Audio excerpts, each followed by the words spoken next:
Facebook के स्वामित्व वाले मैसेजिंग ऐप व्हाट्सएप को भारत में पेमेंट सेवा शुरू करने की अनुमति मिल गई है।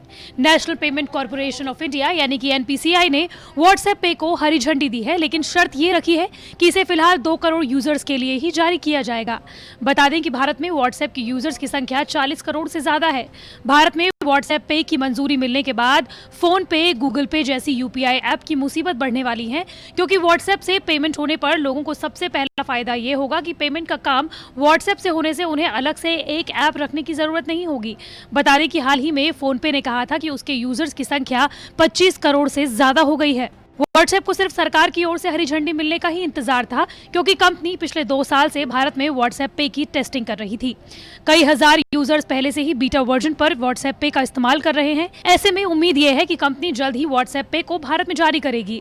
नए अपडेट्स के बाद आपको किसी अन्य यूपीआई ऐप की तरह यूपीआई पिन बनाना होगा और उसके बाद आप पेमेंट कर सकेंगे। हालांकि पेटीएम के फाउंडर विजय शेखर शर्मा व्हाट्सएप पे का विरोध करते रहे हैं। उनका कहना है कि ये सेफ बिल्कुल नहीं है और इससे फ्रॉड हो सकता है, क्योंकि भारत में व्हाट्सएप के यूजर्स बेस काफी बड़ा है और ऐसे में पेटीएम को इससे सीधी टक्कर मिलने की पूरी उम्मीदें हैं। गौरतलब है कि कुछ महीने पहले फेसबुक पे का ऐलान किया गया था। ये यूनिफाइड पेमेंट सिस्टम फेसबुक के हर प्लेटफॉर्म के लिए है। अब ये साफ नहीं है कि व्हाट्सएप में फेसबुक पे का सपोर्ट मिलेगा या फिर व्हाट्सएप पे के नाम से भारत में कंपनी कोई नई सर्विस लॉन्च करेगी।